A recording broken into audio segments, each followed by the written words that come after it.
મિત્રો, હવે આપણે અહીં આગળ સંપત્તિના અર્થ વિશે જોયું. હવે એને બીજામાં કલ્યાણ અને કલ્યાણનો અર્થ. કલ્યાણ એટલે આપણી સારી સ્થિતિ. આપણે કોકને કહીએ છીએ કે તમારું કલ્યાણ થાવ. કલ્યાણ એટલે સારી સ્થિતિ અને પરિસ્થિતિમાં શું થાય? સુધારો. આર્થિક રીતે કહીએ તો ભૌતિક જીવન ધોરણમાં સુધારો એ વધુ સારી રીતે થવો જોઈએ. એને આવી પરિસ્થિતિનું નિર્માણ એટલે આપણે શું કહીશું? કલ્યાણ. આધ્યાત્મિકતાથી માંડીને અર્થશાસ્ત્ર સુધી કલ્યાણ શબ્દ વપરાય છે. શું કહે છે અહીં આગળ? આધ્યાત્મિકતાથી માંડી અને અર્થશાસ્ત્ર સુધીનો કલ્યાણ શબ્દ વપરાય છે. માણસ જીવનમાં તમામ ક્ષેત્રોમાં કલ્યાણ થાય એવું ઈચ્છે છે, એટલે કે તેની સારી સ્થિતિ ઈચ્છે છે. અને વધુ સારી સ્થિતિ માત્ર ટૂંકા ગાળા માટે નહીં પણ કાયમી ધોરણે રહે તે આપણે કલ્યાણ કહી શકાય. તમે સામાન્યપણે તમે વિચારશો કે કોઈ પણ ઋષિમુનિ હોય, સંત હોય કે મહારાજ હોય, જ્યારે આપણે દર્શન કરીએ છીએ ત્યારે આપણને એક જ વસ્તુ એ બોલે છે, તમારું કલ્યાણ થાવ. કલ્યાણ એટલે શું? કલ્યાણ એટલે સારી સ્થિતિનું નિર્માણ. પણ એ કેવી દ્રષ્ટિએ? કે જે કાયમી ધોરણે તમારી સ્થિતિ સારી રહે, તો એને આપણે શું કહીશું? કલ્યાણ. ટૂંકમાં ખબર પડી ગઈ તમને કે કલ્યાણ એટલે મનુષ્યની સારી સ્થિતિનું કે સારી પરિસ્થિતિનું નિર્માણ એટલે કે કલ્યાણ. ખ્યાલ આવશે? સારું, ચલો આગળ. અર્થશાસ્ત્રમાં કલ્યાણ બે રીતે વિચારી શકાય. એક વ્યક્તિગત કલ્યાણ અને એક સામૂહિક કલ્યાણ. કાં આપણા પોતાનું કલ્યાણ થવું જોઈએ, કાં આખા સમાજનું કલ્યાણ થવું જોઈએ. આપણે જ્યારે કલ્યાણની વાત કરીએ છીએ ત્યારે સામૂહિક કલ્યાણનો વિચાર કરવાનો છે. વળી કલ્યાણને આર્થિક પરિસ્થિતિમાં માપી શકાય તેવા સુધારા અને ગુણવત્તા એવા પરિણામોનો સંબંધ પણ છે. એટલે તે આર્થિક વૃદ્ધિ કરતાં આર્થિક વિકાસ સાથે સંકળાયેલી બાબત છે. વળી કલ્યાણનો મોટો આધાર આવક વૃદ્ધિ તથા આવકની યોગ્ય વહેંચણી પર રહેલો છે. અહીં આગળ આપણે કલ્યાણ કઈ બાબતે વિચારવાનું છે? કે કલ્યાણ બે બાબતે છે. એક વ્યક્તિગત કલ્યાણ અને બીજું સામુદાયિક કલ્યાણ.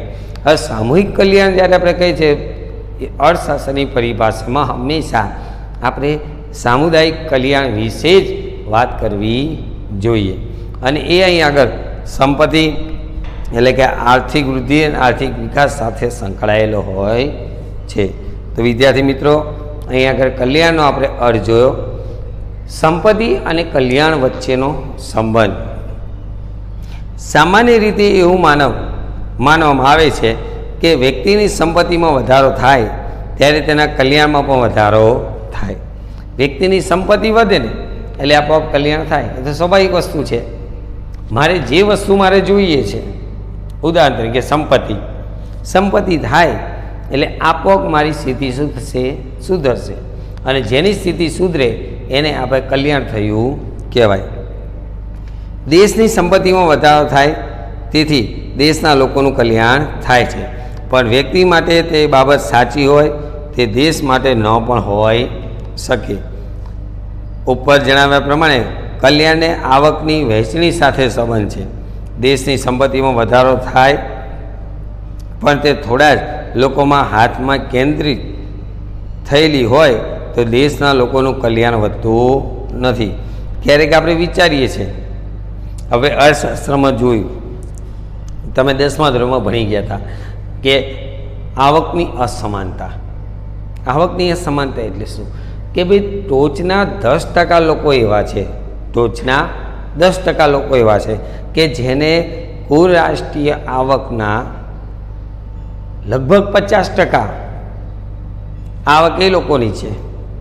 તો અન્ય જે વચ્ચેના આપણે 60% લોકો કહે છે એને દેશની કુલ કેટલા ટકા છે? 40% છે. તો તળિયાના જે 20 થી 30% લોકો વસ્યા એના જોડે દેશની કુલ રાષ્ટ્રીય આવકના 10% છે. તો આને આપણે કલ્યાણ ન કહી શકીએ. દેશની કુલ રાષ્ટ્રીય આવક થઈ અને જેના કારણે દેશના બધા લોકોની સ્થિતિ સુધરે, તો એ સંકલ્પના પ્રમાણે એને આપણે કલ્યાણ કહી શકાય. વ્યક્તિગત સંપત્તિની વાત નથી થઈ. વ્યક્તિગત સંપત્તિ તો ઘણા બધા લોકો જોડે છે કે જેના થકી એ લોકો કરોડો અબજો રૂપિયા કમાય છે, પરંતુ અહીં આગળ દેશ અને વિશ્વ લેવલે જોવા જઈએ તો કલ્યાણનો સંબંધ એ આપણે આવકની અસમાનતા જોડે જોવા મળે છે. કલ્યાણને પ્રજાના સામાજિક સાંસ્કૃતિક મૂલ્યો સાથે પણ જોડવામાં આવે છે.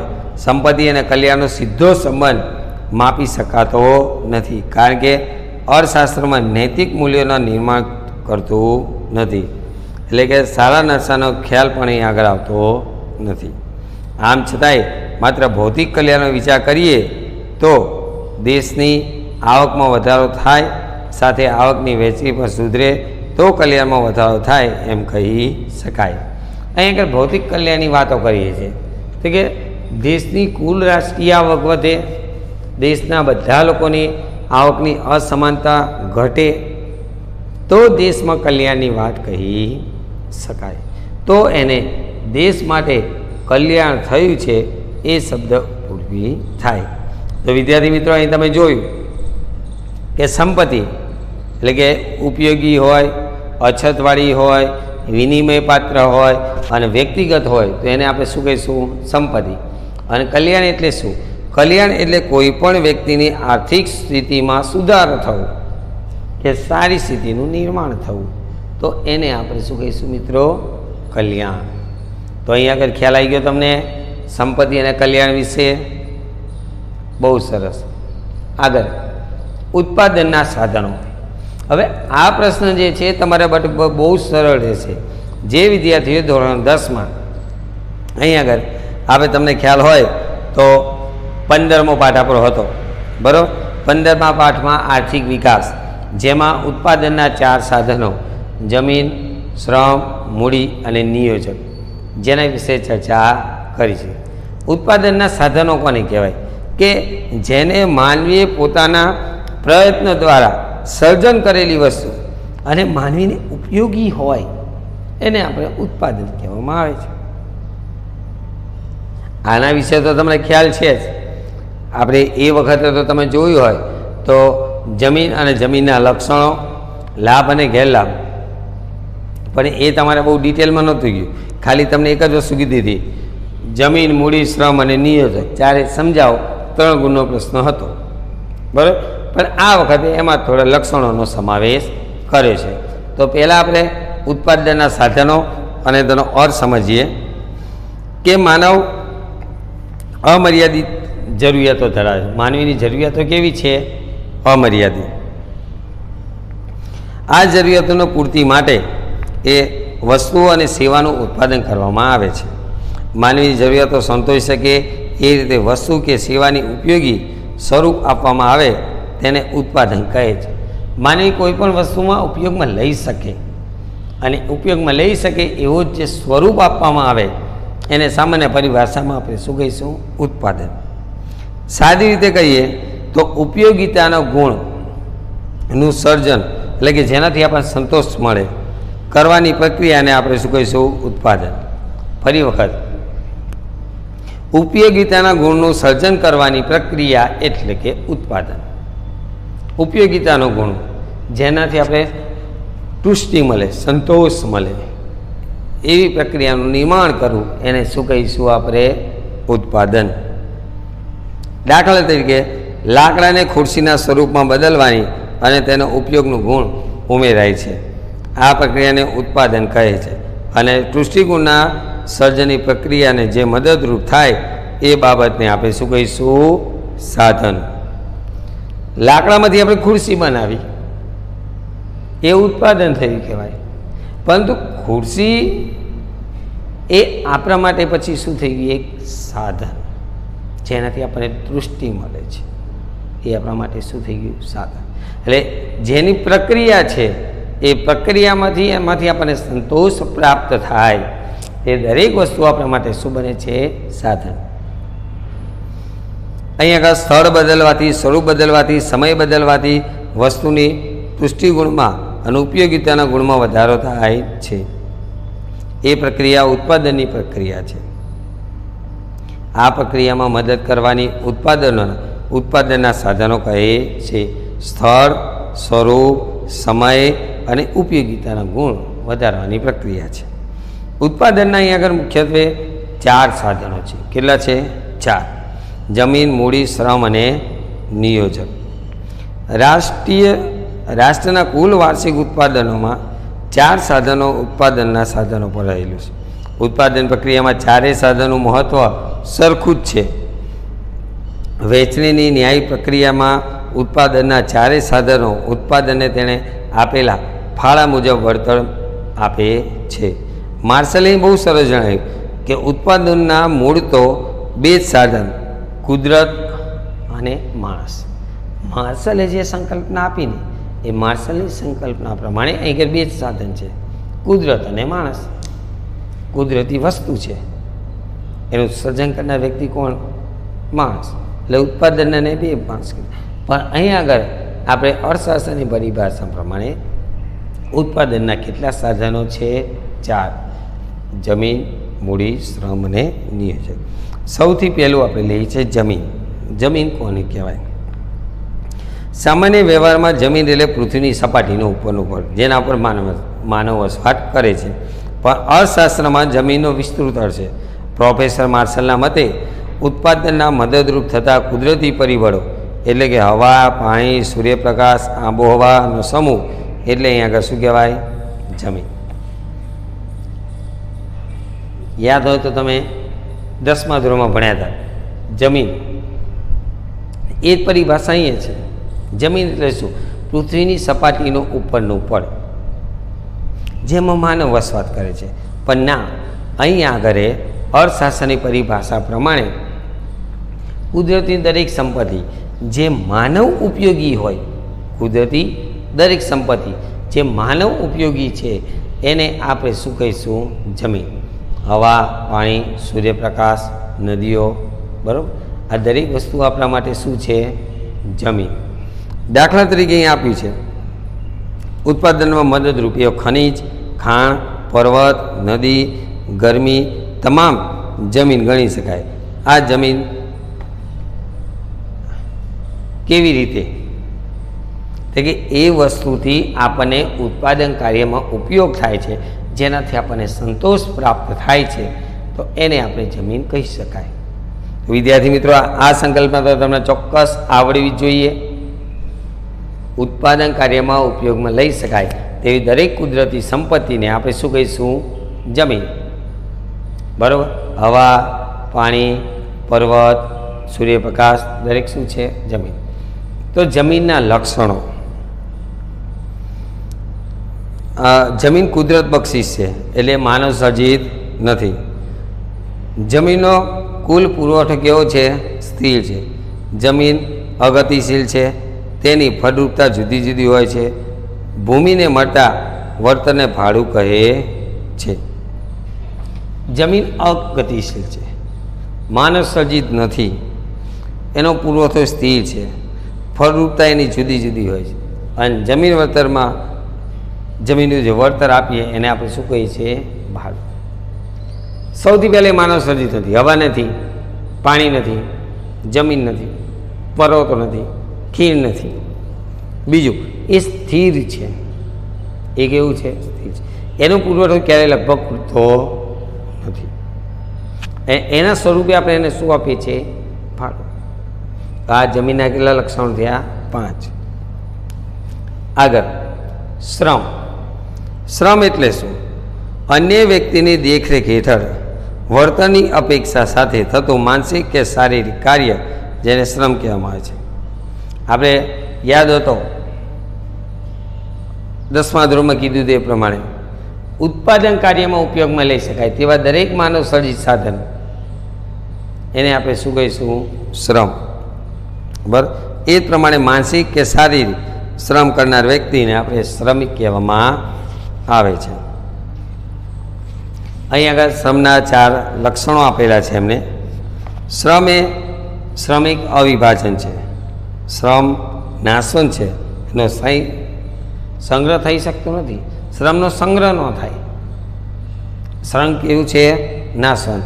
હું આજે વિચારું કે 10 દિવસ સુધી ઘરે રહી મારી તાકાત વધારું અને 11મા દિવસે તાકાત વધારવું તે વસ્તુ શું છે? ખોટી છે. બીજું, સામાજિક માનસિક કારણો ગતિશીલતા અસર કરે છે.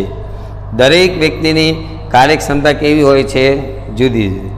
શ્રમના પુરવઠાનો આધાર એ વસ્તી પર રહેલો છે. શ્રમને ચૂકવવાના વળતરને વેતન કહે છે. અહીં આગળ મેં તમને વાત કરી હતી આપણે 10મા પ્રમાણે કે શ્રમ એ જે છે એ શ્રમ દરેક વ્યક્તિ કરી શકે. રોડ ઉપર જે વ્યક્તિ ખાડા ખોદે છે એ પણ શ્રમ કરે છે. અત્યારે હું પણ ઊભા ઊભા શ્રમ કરું છું. ડૉક્ટર છે એ પણ શ્રમ કરે છે.